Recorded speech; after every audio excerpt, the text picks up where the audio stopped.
Assalamualaikum warahmatullahi wabarakatuh. Perkenalkan, nama saya Muhammad Al-Ghifari Ismayadi, Istanbul 161 2018 0010. Hari ini saya akan melaksanakan CSL tentang penanganan gigi avulsi. Selamat menyaksikan.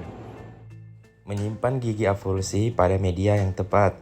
Ketika mendapatkan pasien dengan kondisi gigi avulsi di tempat praktik, maka gigi avulsi tersebut diletakkan di gelas yang berisi larutan salin NaCl 0,7%.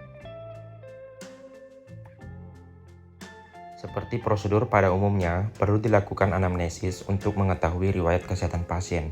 Lemahnya gigi di luar mulut, cara menyimpan gigi yang avulsi. Melakukan pemeriksaan ronsen daerah cedera di foto untuk mencari tanda-tanda adanya fraktur alveolaris. Periksa area gigi. Daerah avulsi diperiksa dengan teliti untuk melihat apakah ada fragmen tulang yang dapat diangkat jika alveolusnya menutup. Bukalah secara hati-hati dengan instrumen.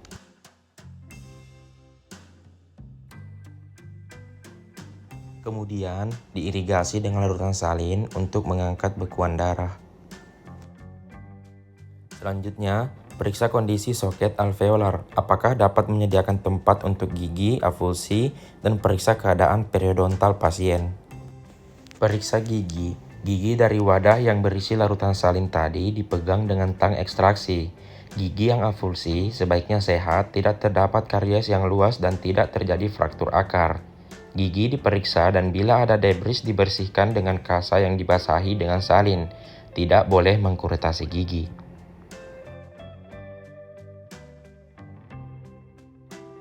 Selanjutnya, melakukan replantasi.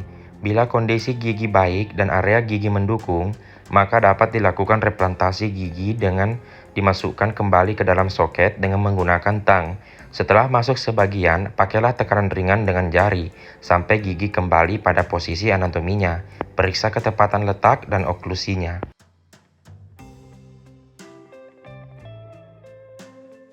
Teknik split etsa asam resin.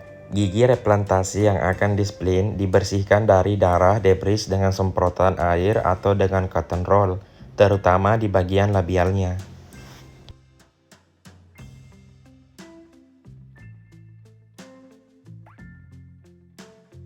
Larutan etsa asam diaplikasikan pada sepertiga insisal dari permukaan labial selama 1 menit dengan asam fosfat 30-50%. Permukaan yang telah dietsa, dicuci dan dikeringkan dan email tidak boleh terkontaminasi dengan darah atau saliva. Kemudian aplikasi bonding dengan light cure.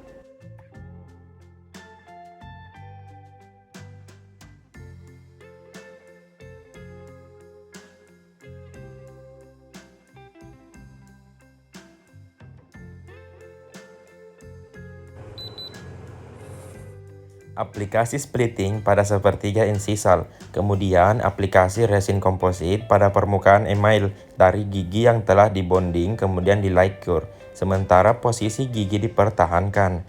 Saat resin mengeras, kelebihannya dibuang dan di permukaan yang kasar dihaluskan. Tahap stabilisasi kurang lebih 2 minggu. Tahap akhirnya itu setelah pemakaian spleen dianggap cukup. Maka spleen dilepaskan dengan visur bur untuk tapered bur untuk mengurangi resin dan memotongnya melalui bagian interproksimal. Kemudian permukaan labial dipoles dengan pumice untuk melepaskan sisa-sisa resin. Instruksi post-operatif. Yang pertama, ajukan pasien pergi ke dokter umum untuk penyuntikan anti tetanus jika ada indikasi. Yang kedua, meminum obat antibiotik dan analgetik secara teratur sesuai dengan peraturan pakainya. Yang ketiga, anjurkan untuk makan makanan yang lunak sampai gigi cekat kembali. Yang keempat, jika ada keluhan menghubungi dokter gigi kembali. Dan yang terakhir, 1 minggu setelah replantasi pasien datang untuk dilakukan perawatan endodontik untuk menghindari terjadinya resorpsi akar eksternal.